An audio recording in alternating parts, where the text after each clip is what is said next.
Bravo TV, and a great interview and a very entertaining show. So invite you to check out the show again every Wednesdays at 9 p.m. 8 Central, and he is a powerhouse broker down in the Miami real estate market. We'll go ahead and bring in my second guest now to talk a little bit more about the Tampa real estate market. Evelio Otero, also known as EJ to many of his friends.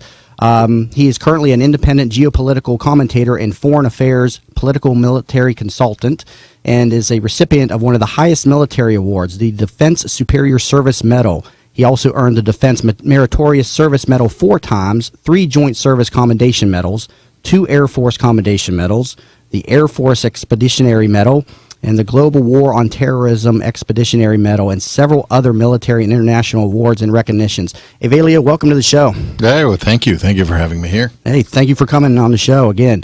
Evelio, you bring an impressive resume of military service to the table. Tell me how the time you have served in the military has influenced your views and inspired your latest project, the Course of Action Foundation. Absolutely. As my career went on in the military for 28 years, towards the end, and the higher ranks, lieutenant colonel, colonel, and so on, it acquired, in the middle of a war in which we had a coalition, it acquired an understanding and an appreciation of what it means to work together with other countries. And when I retired, I decided to stay in Tampa, and understanding how Tampa is, it should be the key to Latin America, or at least a partner with Miami in doing so, and not just Miami. I decided to stay here and brought into the picture all those experiences in which I negotiated agreements with foreign countries, Colombia, Peru, Poland, Jordan, France, etc. Those experiences, the lessons learned there on how to work with our friends around the world and get them to understand where you're coming from was key. Mm-hmm. And when I identified Tampa as a jewel for this part of the world and for our economy in West Florida, I decided to dedicate myself to that. And so what is the mission of the Course of Action Foundation specifically? Tell me a little bit more about this. The Course of Action Foundation, we just got our tax-exempt status. Nobody has heard too much about it because of that. We were keeping it low, and we're going to have our first major board meeting coming up in the end of this month. And we have a USF Business School as part of the board, and Mr. Ken Lane, who's a real estate person, also is part of the board, and many other folks, with a clear understanding of what real estate means to any economy. And so we identified in the Course of Action 3 major elements for our role in the community. And one is to develop economic growth for the Tampa Bay area, dedicated to Latin America, emphasizing Latin America as well. That's one. And the second element is veterans advocacy, making sure that MacDill Air Force Base, making sure that our 440,000 veterans in the area participate in the economic growth of the city. And the third element is one is educational, in which we would like to propose and internships for college students and high school kids that have a desire to play in the international arena. Because many times you have USF here and you have many other schools in which there is an international program, but you don't really see anything international until after you graduate. So we would like to put that at their disposal through Course of Action and scholarships and so on, put them in the Port Authority, the Canal Authority in Panama, free trade agreements, law firms in Bogota, and a big portion of that, it's getting them to understand what free trade agreement means for us. So it's those 3 things: economic growth, military advocacy, and education. Interesting stuff. Now, we heard a lot about the strength of development in the Miami market in the first part of the show, and Tampa is also seeing the influence of foreign money, but not the level Miami is. What do you think of this? Well, when I retired back in 2010 from the military, I'm from Latin America. I was born in Puerto Rico. My father is Cuban, and so on. But I traveled extensively throughout Latin America, and I didn't see the excitement with the Tampa community as I saw, let's say, Miami. Everybody in Latin America wanted to go to Miami. And the more I thought about it, the more I evaluated issues, I realized that there are 3 of the fastest growing economies in the world in Latin America. Not Asia, not Europe. Those are problem economies that are going through through ups and downs, especially Europe is is having a tough time. So in Latin America, you have a tremendous economy, such as Panama, Colombia, Chile, Peru. Peru and Chile are the leading economies in Latin America right now, yes, with Brazil. So when I saw that we have free trade agreements with those countries, and I visited those countries, all the efforts were with Miami. And God bless Miami. I love Miami. Mm-hmm. And I have a property in Miami. But I think some of that investment needs to be done in the Tampa Bay community. I think it is a world-class city. It is beautiful. The water access is in 4 different bridges. You have St. Petersburg, the Tampa Bay area. You have in St. Petersburg a tremendous, beautiful European flavor environment. In Tampa, it's the growth in downtown, the identification of real estate in downtown and in surrounding areas. South Tampa, what a beautiful area for people to come here. So I decided to start looking at it, and I realized, well, there's really no flights to Latin America. Only one that started last year. The folks at the Aviation Authority have done a fantastic job. They identify the same problem, and they're working on it strongly. Mm-hmm. So we want to support all those efforts and get the folks in Latin America to come to Tampa, to invest in Tampa. That's an interesting thing that you noticed there. I mean, just the flights coming into the Tampa market, definitely is going to drive investment into our community. What are some of the other things that you think Tampa needs to do to attract more development in our area? Well, the major element, despite the airport being the most visible for everybody, for most folks have used the airport at some point or another. But from the business perspective, is the port. I think the Port Authority, they're doing a great job with a new team in identifying its future. But let's look at and we are actually, Course of Action is actually working with them in 2 major businesses coming down that originally wanted to go to Miami. They wanted to ship out of Miami. And we talked to them, we put them together, and we brokered that deal. And now they're going to be staying at the Port of Tampa. So that was a great boost for what we're trying to do. But let me a couple of things for the folks that may not be aware of. The Port of Miami is 500 acres. The Port of Tampa is 5,000 acres. Mm-hmm. There is a great amount of space available for export and imports coming in and out for cruise ships with our friends in Manatee and Pinellas. So that's an industry that I think needs to be pushed. And of course, as you know, when you get a lot of that type of investments from folks in Latin America, that they're establishing firms and they're using the port for import and export, then they come in and they buy locally, and they like to ensure that where they have their properties, it's a productive environment, and it's a wonderful environment. We that live in Tampa, we the folks that live in Tampa, know that Tampa is a great environment. So we want everybody else to understand it. From the economic perspective, we think that it is key that along with the port and along with the airport and along with MacDill, that folks understand that economic growth is not only based on internal money doing the cycle. We need new money, new injection, new money from the outside coming in, and right now Latin America is a low-hanging fruit on that.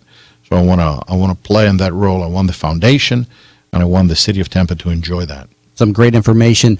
Stay tuned here when we talking a little bit more with Evelio Otero, founder and chairman of the Course of Action Foundation. And if you're just tuning in, you've been listening to the Jamie Meloni Real Estate Show here on 1250 WINS WHNZ. Back in a moment. Real Estate Show with local expert Jamie Meloni.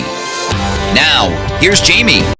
Welcome back to the Jamie Meloni Real Estate Show here on 1250 WINS WHNZ. If you're just finding my show on the air, I invite you to please tune in every Mondays at noon as my show aims to become your information source for the Tampa Bay real estate market. We've been talking with Evelio Otero, founder and chairman of Course of Action Foundation in the Tampa Bay region here. And I want to talk a little bit more about your parents, Evelio. They were very influential people in the communications industry and had a profound impact on your life.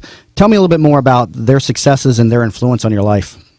Well, they inspired me. My father was the third voice on TV in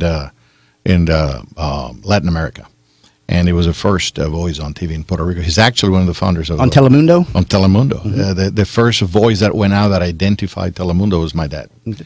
And he was also one of the founders of Radio Marti, So I always admired him. I was always in awe in what he did and how humble he always was. He came from humble beginnings and became a great man, very well known. very respected. And phone calls when I was a kid, Walter Cronkite would call to talk to him, or the governor would come to the house and so on. And he was such a down-to-earth father. And he always made it very clear to me. So I admired him immensely. My mom was the first female, the first woman television director in Puerto Rico, and she was in the top 3 in Latin America. And you share the same name as your father, right? So a lot of people in the Spanish community probably recognize your name from the Telemundo. I'm correct? Absolutely. And things are as they are. He wanted me to go into broadcasting. My mom as well, and I did, and I went in the military route, totally opposite.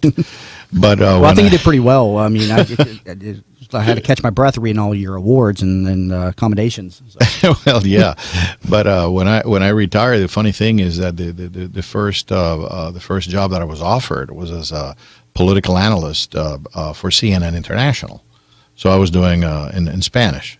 So I did NTN from Colombia, which is a global news and analytical network, and in Miami there's a couple of stations. So it was broadcasting. I ended up doing broadcasting in a sense, not to the level of my father and my mother, but they inspired me, and I always try to be a little bit of what they were. Impossible, but I give it a shot. Now, very, very influential story as well. So, but I want to go back a little bit more to about the development in Tampa, and we were talking about the Latin American market and everything. What economic factors are driving foreign investment into our market, and what economic factors are hindering foreign investment into our market? What is driving the investment here? When I talk to folks in Latin America, their interest is one, lower property taxes. Availability to land, availability to acreage, availability for expansion and building of developments, and so on the water, a lot of it, which is a tremendous amount that is out there, and that is driving them. It's also driving them their own internal economies between Colombia, Peru, Chile, and Panama. What you have there are economies that have been consistently growing anywhere between 3.5 to 5% a year. GDP growth. That's a lot of money. That's a lot of growth, and they want to put it in the areas where they know it's safe. And as you know, and all our listeners that are interested in real estate and our friends here, is that real estate is one of the defining elements of any economy. So they feel comfortable with the United States, whether we're on a downturn, whether we're having a difficult time with our economy. It's better than any other place in the world. So they like to come here, and they like to look at those opportunities for our area. So that seems like an opportunity for the city of Tampa and surrounding communities is access and some type of incentives for waterfront properties and some type of tax breaks, things like that would drive more development into the Tampa Bay region. Is that something that I think that you're hitting at right there? Absolutely, and we would like the course of action to sponsor, perhaps with you, a conference in which we can get investors from Latin America to come here and look at the big picture. And the reason I say that is because, just like I say, there's a lot of pluses for the Tampa Bay area. The negatives is access. There is no direct access other than the one flight that we have right now from Panama. But if you want to have a thriving business community and an investor community, creating jobs and buying properties and so on, you need to have more direct flights. Available flights that are based on business. You can fly from Bogota to Miami and return in the evening. Not necessarily so with Tampa. To come to Tampa, you got to take a good 2-3 days off your schedule to come and do anything here. The Port of Tampa, it is growing. Indeed, it is growing, and anybody that identifies it as an opportunity for the future, excellent. But it is getting here. So what I have seen a lot from many of the investors and many of the business folks in Latin America is that literally they are on their way to either Orlando or Tampa, and they stop in Miami, and that's where they end. I explained to them that as a city grows and as we become a world-class city, just like Chris said earlier, I expect Tampa to be one as well, and I think it is. I think it is on its way to be there very shortly.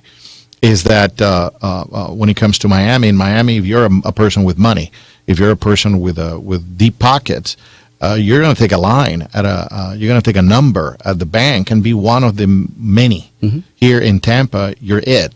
you will have a direct access to the business community, to the financial community. You will be treated the way you would like to be treated, I would think, or I've been told. I think you hit on some, very good points there. I mean, something as simple as just more direct flights into Tampa and more access and incentives for waterfront property will drive a lot of the development that we're seeing down in Miami over here to the Tampa Bay region, because it's got to grow. I mean, Tampa is a great area. It's a huge metropolis when you factor in, Pinellas and Hillsborough together, and it just seems like we're lagging behind in some of the development versus some of the other major cities. And I think you raised some great points right there.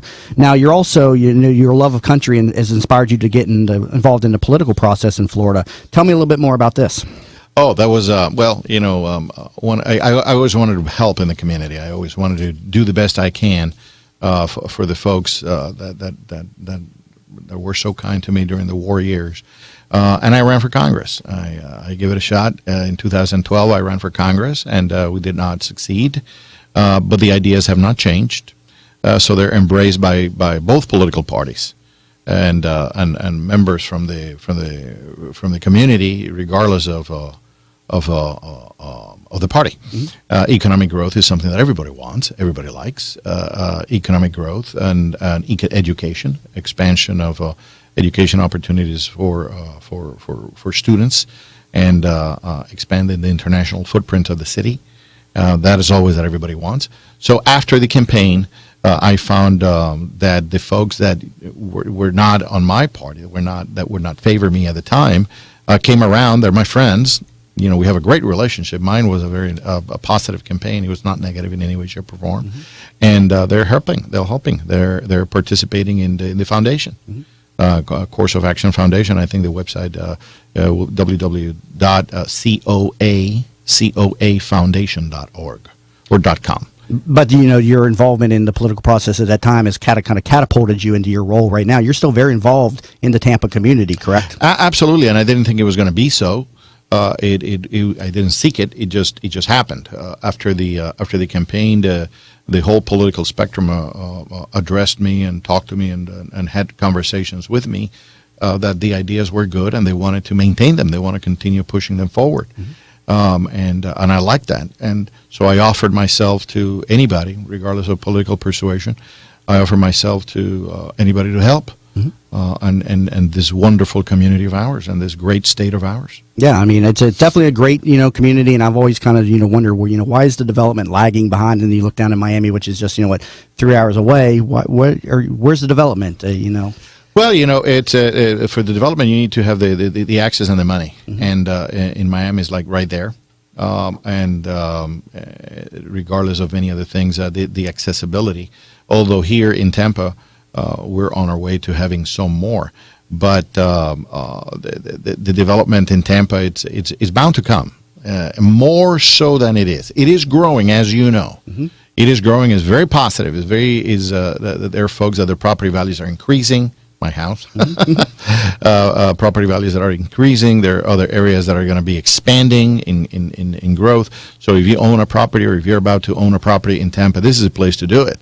You're going to be committing a lot of more capital if you were to go to Miami and so on. And we got some good news last week with Jeff Vinnick, the owner of the Tampa Bay Lightning, getting control of the Channelside District finally. God bless him. And he's got some great plans for that area of downtown.